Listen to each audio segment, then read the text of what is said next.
because we all have been hearing like every day there is a model releasing, and it comes with some code like it is trained with this many number of parameters. It is fine tuned for this specific reasoning and all, right.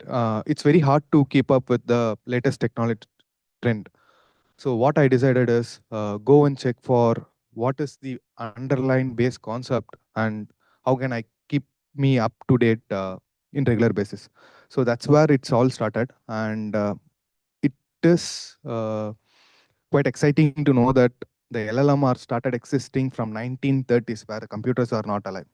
So thought of presenting it the entire history uh, of how LLM has been evolved.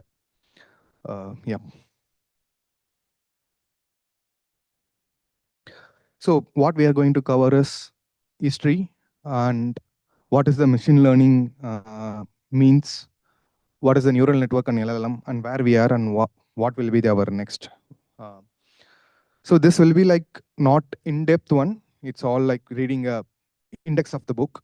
I will touch upon each points to understand the basic concepts for it and move it on. To start with history, right? 1930s, when World War II started, US and Russia were in the collaboration against the Germany, and they are exchanging a lot of data between them, documents between them. And it took long time for them to translate the documents.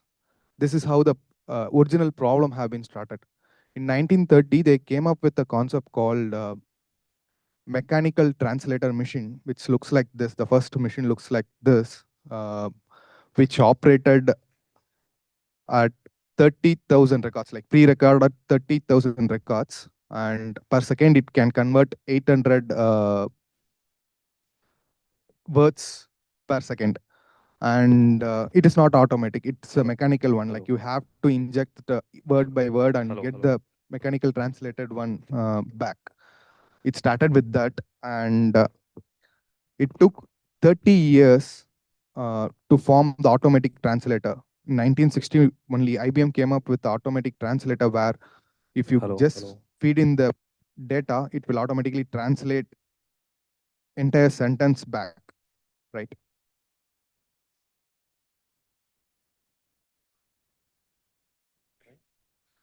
Hello, is it good?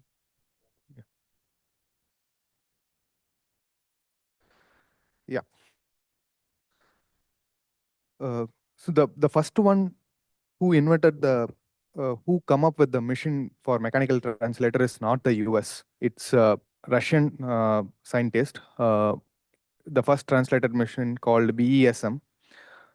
For US to build its own translator machine, it took around 10 to 15 years from what Russia has built. So until 1960, it was just a mechanical translator. And in 1964, US government formed a committee which evaluated the potential for this machine. That time, what the resource and the energy needed to operate this machine is very large. So they stopped funding for this machine. But the scientific community kept working on this machine, like understand what was the problem and how we can improve it. So from 1960, it all started evolving. Um, Before 1960, right, there was a conference happened in 1956 where this person, John McCarthy, who invented the word AI, artificial intelligence, he cornered this term and mentioned that system should be able to think like human. Why it came in the first place is the problem with mechanical translator is it just translates the word from word. It doesn't understand the human language or the natural language terms. So he coined this term, and group of scientists came up and started creating the models or formulas or algorithms just to understand the natural language of how people communicate and translate them. It's all start as a translated model initially. In 1961 itself, we had a chatbot that answer back your questions only related to baseball. This was the first model it came in. And there were a lot of model came in the times of 1916 to 1980. What happened is these all models are rule-based engine, but it is specific for certain things. The one of the, for the first model are called early model, which is works like a declarative. If you give the declarative sentence, it will reply back with the interrogative question and then reply back with the interrogative answers.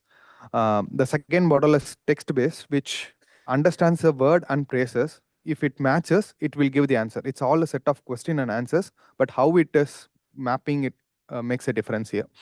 And the fourth one is limited logic, and the last one came up as knowledge-based, which your algorithm understands. If you give a phrase, it will just go and matches with the set of shapes or blocks. So from that, let's say if you ask a question, what is the goal for the baseball? It goes and finds a block, and from the block, it will get the ranking algorithm and then replies you back. One of the important chatbot, which very famous, is Eliza, 1966. It acted like a psychotherapist. It is based on the text-based model where words and phrases are mapped, and based on that algorithm, it replied your answers. This was used for a very long time, but until 1980s, right? It's all rule-based engine. Like you have to tell system that this is the instruction and this is the response. This all changed from 1980 when the neural network come into the place. So after 1980s and 1990, there are a lot of algorithms and models started coming up based on the neural network. The first major achievement, what we can tell is Yan Li Hun, this is an important person why I'm mentioning here. He still releases a model. I will show it what is his latest model at the end of the talk. He's the first one who proposed model which, if you give a handwriting text to the system, it will convert back to the digital text. And the introduction of GPUs, introduction of machine learning models, which is translated into current LLMs. Yeah. So machine learning algorithms, right? What is mean by machine learning, or what are the types of machine learning? There are three types of machine learning. We talked about the question and answer system, right? So if there is a question and there are the set of phrases, and this will be the answer. This is how the model has been evolved. But based on the same concept, the machine learning algorithm works. Machine learning algorithms is machines able to learn itself. How it can learn, that we can see.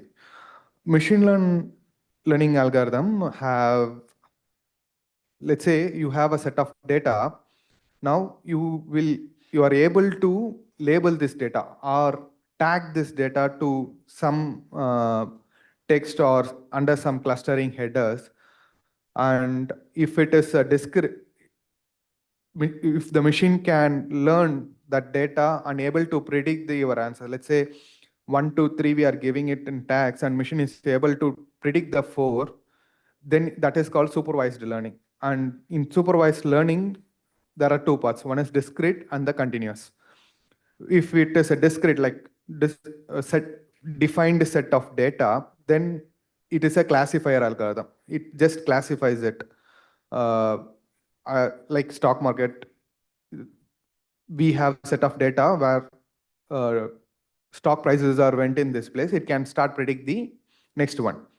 Whereas the continuous, it's a regression model.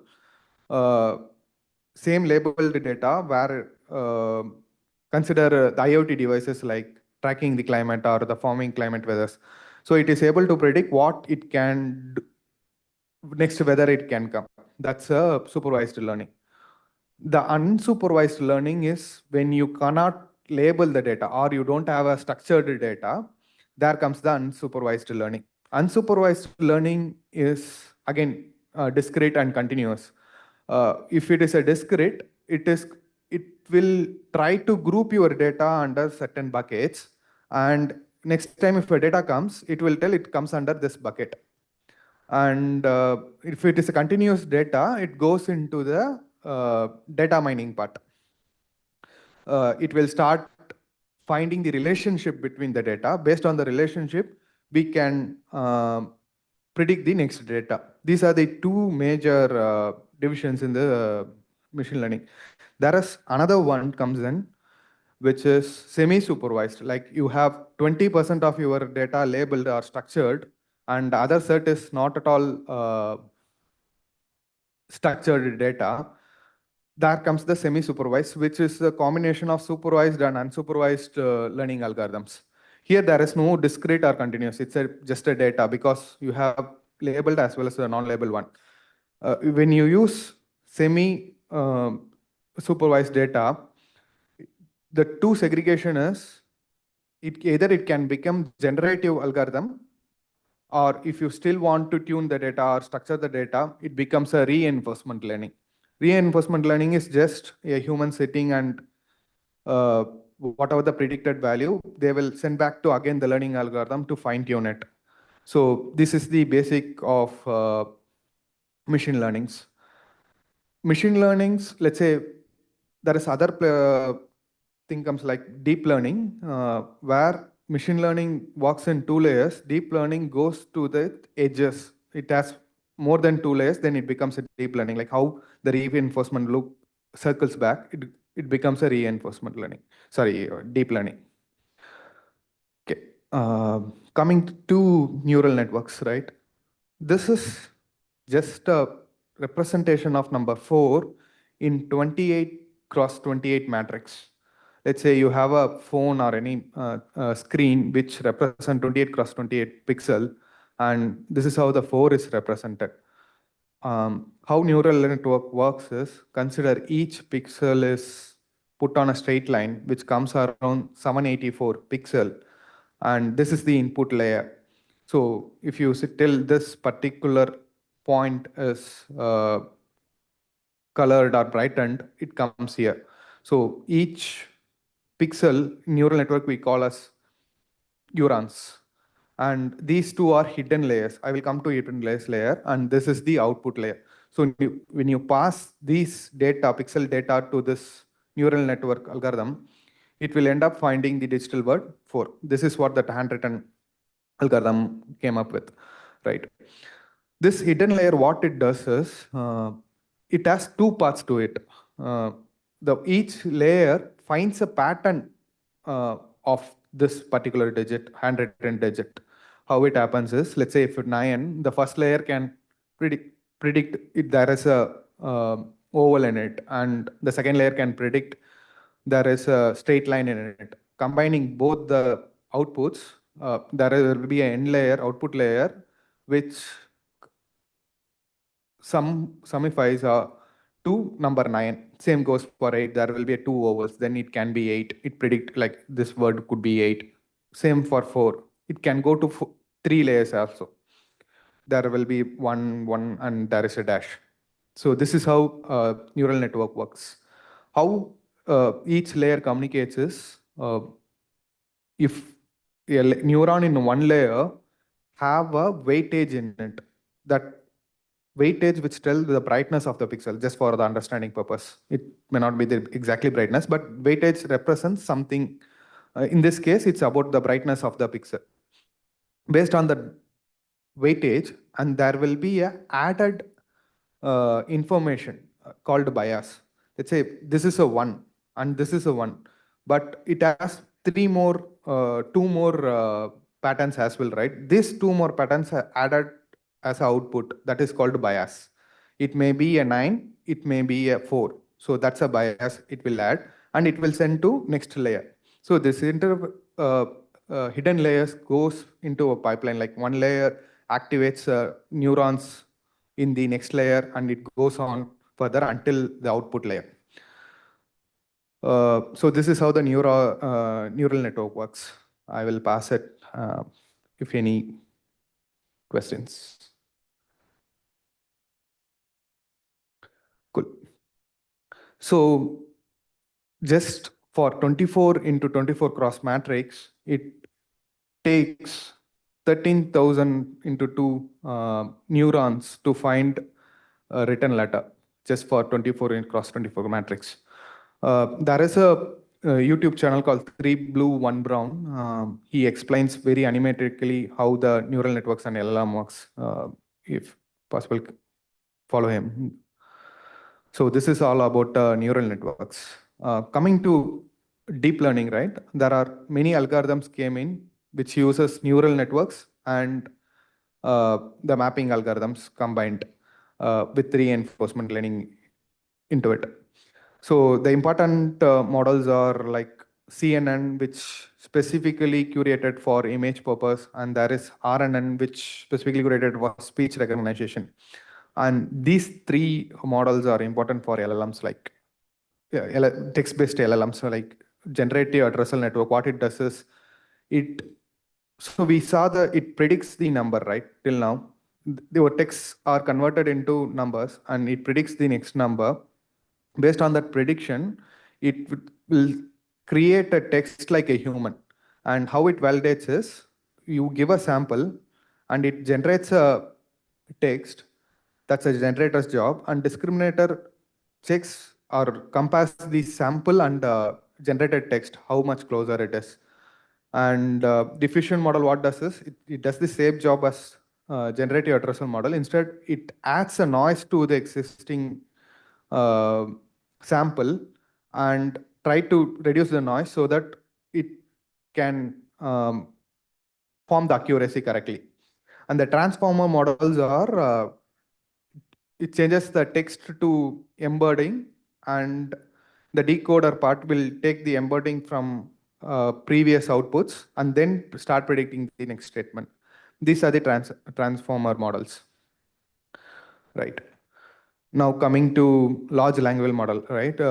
Large language model is not a single model. It's a combination of all the deep learning models or deep learning algorithms. So how it evolved is in 2017 or 2000 times, right? Google has come up with a paper called All You Need Attention. What it does is, like in neural network, we told like each neuron talks to the or activates the next neuron, but it doesn't know what its peer neuron does it or peer algorithm does it, right? Whether it is activated or not, due to which the context is missing or the essence of what you want to predict is missing. So Google came up with a paper where it introduces attention. Attention is nothing but a context in this case. Each layer, each neurons will communicate with each other. It can be a number of times, so that uh, it your model know what is like the accuracy of the model knows what next neuron need to be activated to predict the exact next word or letter, right? So LLM, right? There are different phases in the LLMs where all the data are changed into text, pass it to pre-training stage. Pre-training stage, nothing it happens. It's like it passed to each neural network hidden layers, and each side it can be a neural network layer or it can be a separate model itself. So it will be all passed to each layer, and the prediction will be there. So you have the sample data and the sample output. You pass it here, and you know what is the sample output. Train it inside itself. This is a pre-training phase. Like with a lot of data, you will do it. The parameters comes in place here, right? How they will know I have a sample data, I have a sample output, I have given to the pre-training hidden layer, the output came in and matching it, right? Uh, how this can be tweaked is we talked about the weightage and bias. Adjusting that weightage and bias is the parameters. So parameters are nothing but that if you change the weight of each neurons, your prediction or the logic to activate the next neuron in the next layer is changed. So let's say if Llama is trained with 16 billion parameters, it has 16 billion weightages. Can be like one layer have 1 billion and it can have 16 hidden layers. So this is how the pre-trained is happening. Next one is reinforcement learning to the pre-trained model, where it tells like I have sample data, sample output, whether it exactly matches with the context. Only human brain can do it. So there will be human setting it, seeing the output, do the feedback back to the pre-training model with the sample data and the sample output. It will train itself.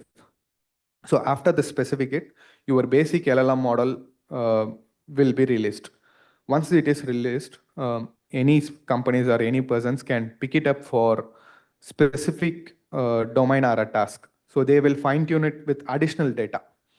Uh, so uh, once, like, let's say if it is a weather domain, they will feed in with more weather data and adjust the parameters, and the model will be fine tuned for that specific purpose. Then the model is ready for production, where a human can give a query and it will give the next predicted text. This is how the LLM works. There is something called RAG model, where this model can have a database to it. Database is something like difference between fine tuning a model and having the RAG model is fine tuning is adjusting your parameter for your specific task or domain. But having a database is model will predict. It's no fine tuning happening here, or no adjusting of the parameter is happening here. Its model just goes into database, gets the data to predict the next one. So if you send a prompt to it, it will add a data to the prompt and just pass to all the layers. It's not about fine tuning or parameterizing the models. This is how the LLMs work. So LLMs are not AIs. AIs are something can do based on the models, right? We have three levels of AI till now. One is artificial narrow intelligence, what we are currently using it, and there is artificial general intelligence, which think and reason like human. One of the sample is GPT-o3 model. They are claiming that they have achieved the artificial intelligence level of reasoning. And artificial super intelligence is beyond the human intelligence. These are the types of AIs. So how they are measuring this level of AI? There are something called Turing test, which have the set of measures, tells that whether AI can match the human level or not. Based on the Turing test, they are leveling up the AIs. Yeah. Okay. Currently, right, where we are is our LLM now evolved in a place like there is a model and you can give a data context to it. Don't need to fine tune and spend a more cost. You just give a data model, it can work on it. And now it is evolved to take some action based on our prompts. These actions are achieved through LLM agents or AI agents. Let's say I want to book my ticket. LLM itself decides the flow of data, and it calls the ticket inventory to check the availability. Then it calls a payment gateway, but the payment in between payment gateway, there can be another model which can ask set of questions back, like your credit card, everything it can ask back. After receiving it, the data flow still continues. Go and block the ticket, then comes back. Then there will be a notify model, just a set of question where you need the ticket to be sent, whether it has to be for printer or any device. So based on this, your LLM can work like a tool or a person who does regular job without any intelligence, right? This is where we are now. And the limitations, right? LLMs cannot think on themselves. It do not have any conscience or intelligence. It start hallucinate when your data inputs are more than their hidden layer of the parameters.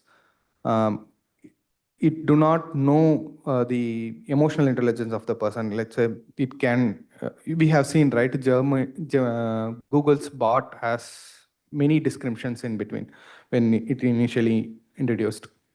So LLM can be bad as it can.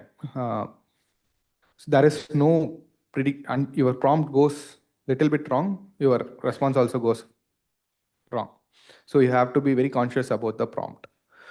and it does not know what is the previous context as well. If you want to know the previous context for the LLM, you need to send as part of your prompt, then only it knows it. Though Gemini gives us like you can use 1 MB or I think 10 MB of data as a previous context.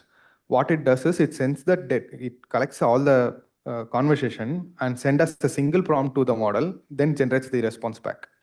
It doesn't really have any memory inbuilt in it. So these are the limitations of LLM for now. I will take a pass. Any questions?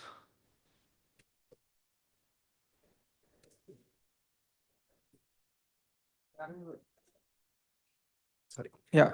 So between the RAG and the database that you told, right?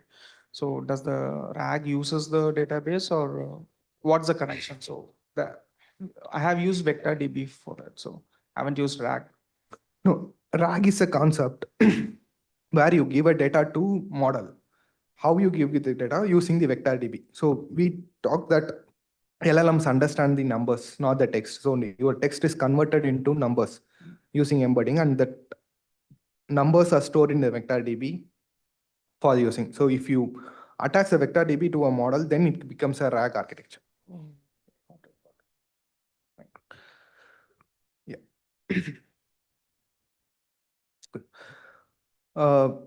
The we all know that the LLMs are needs heavy infrastructure to run, but the recent models, right, has developed to run locally, and edge devices like mobile. There are something called SLMs, which is smaller language models, which we can run on mobiles. And there are web LLMs where you run on browser. It's not supported for mobile yet, but it still runs well in your mobile browser itself. Web LLMs. So these are the latest advancement in LLMs. So what's next is we have seen the limitation that your LLMs or AI models do not have a memory, right? And the researchers are working on adding the memory to your LLMs. Mamba is a architecture concept where you add more memory to the LLM. It is still in a research space from top universities. Two universities are collaborating and looking for adding the memory to it. Right. One of them they are claiming is now you have a size to a prompt which can be given to the LLM. If Mamba architecture is implemented and been proven, we do not need a size. You can give any number. It will split your prompts into chunks and it will take care of adding the context to the memory. This is the one which is there. Other one is Google Titan model. They are claiming they can give up to 8 GB memory to the LLM for each prompt. So they are offering, there is 3 memories in it. One is persistent memory like our database. Core is something like your short-term memory, how our brain thinks. Brain will have the conscious and subconscious, right? Treat it like that. It's a core memory and the persistent memory. Context memory is just remembers the the context of the prompt. It understands the emotions behind it, and it from outside world it gets that context. That's all. So that's how it goes. So they are planning to give 3 offering to it: memory as context, memory as a gate, and memory as a layer. So memory as context, which works on the context layer. Gate will act in your conscious layer.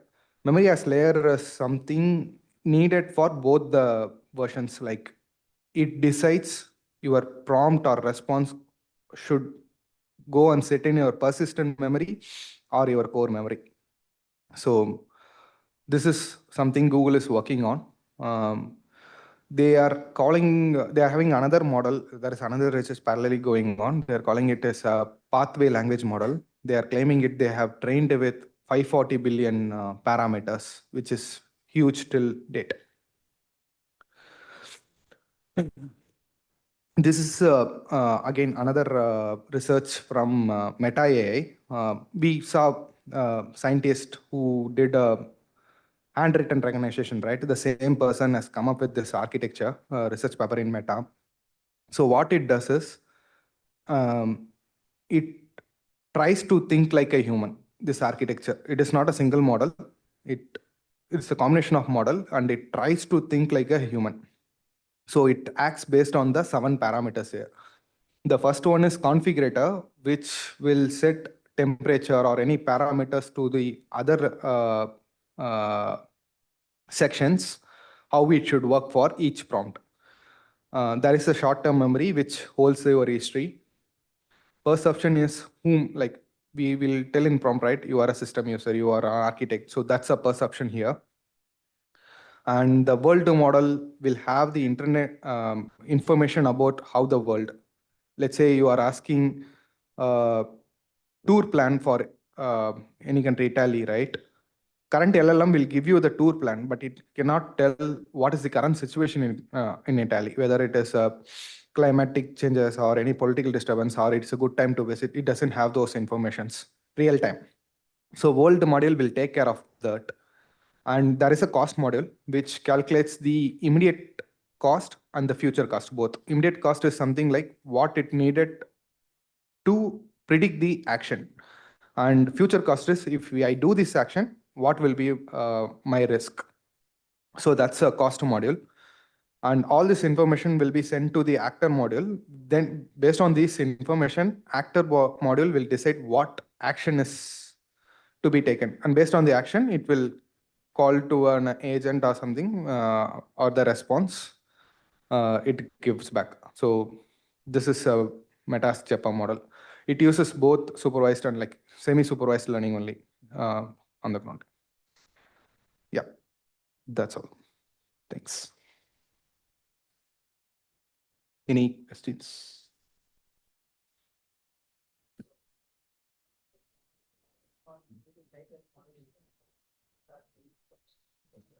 So Google Titan model is nothing but having a memory in the LLM. So they just used how your brain uses the conscious and unconscious memory, right? It works on base. So the 3 parts, a core and persistent memory. Core, you think like your conscious part, and persistent memory is something like unconscious. When you don't have in the conscious, you go back to unconscious, like your RAM and SSD. Same concept. And memory as layer is something which decides what to sit on the RAM or want to sit on the persistent memory. That's a Google Titan model. It is still in a research. They are doing it. If they are able to achieve what they are claiming is, so each company creates an LLM model for specific task, right? Google creates it for chat purpose and integrate with all its Google suite. So if they have this, they have so much data for each customer and they can provide better results. That's what they are targeting out of Google Titan model. JEPA is attempt to make LLM think like a human. It doesn't talk about the memory only. It's like a think about. So if you go and research something, what are all the parameters you took? There is a paper came in 1960 where human thinking will be inaccurate more than 7 parameters. That's how our brain works. With the same number of 7, they created these parameters based on that paper. So configurator will tell what is the parameter for each other models or other sections. Short-term memory will have your conscious memory. World model gives information about our present situation. Cost will calculate present and future. Perception tells from which point of view we have to think. Actor, based on all this input, actor decides what action needs to be taken. So this is the JEPA's model.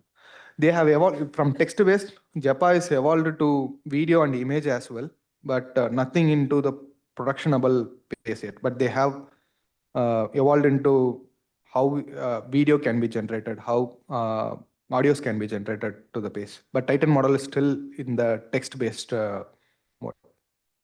Yeah. The pathway language model is something similar to JEPA, but not exactly that. They also have lot of parameters. It's just restricted to 7, but they categorized into a lot of parameters. That's why they needed like 5.40 billions of parameters.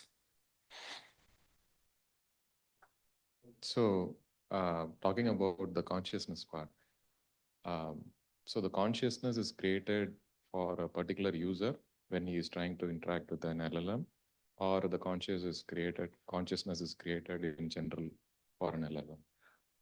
I wouldn't say general. General becomes a RAG architecture, right? It currently exists. It's per user, like context, per session we can tell. Per user. Okay, so it creates a characteristic consciousness, and I can interact with that consciousness and get results for that consciousness. Yeah. So, yeah. okay. Yeah. Consider you are running your own LLM for your set of queries, something like that, but not exactly that. Yeah. Yeah. It is fascinating. Yeah. I can copy my consciousness and put it there and ask questions. So it should be able to get me the consistent answers across LLMs. Yeah.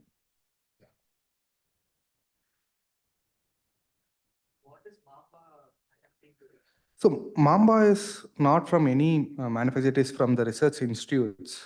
They are also working on architecture where we give a memory to a LLM. So Google also tried same thing, memory to the LLM with different layers. Japa is having a short-term memory. All of them were trying to mitigate how your brain works in a based on their business model and their own perspectives.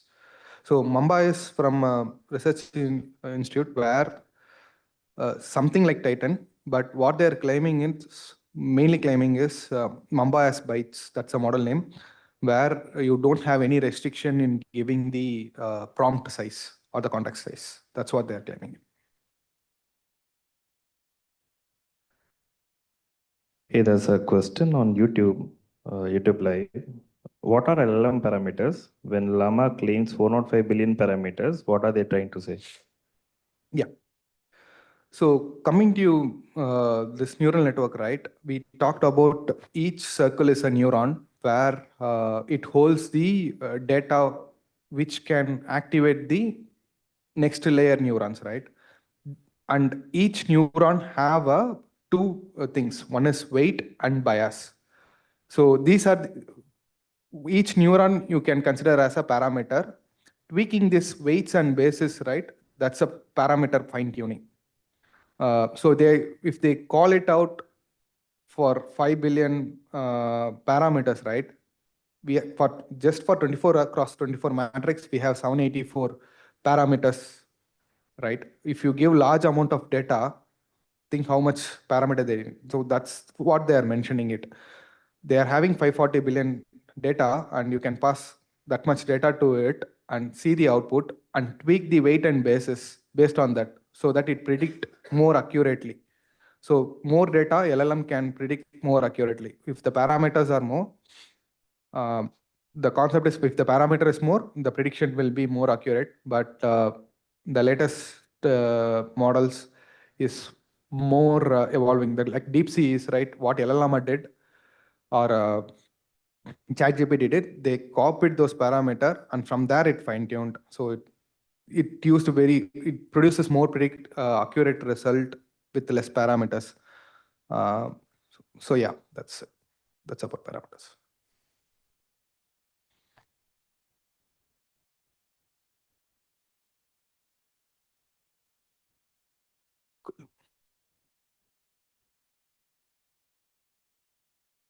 Cool. Thank you, Arvind, for that insightful talk.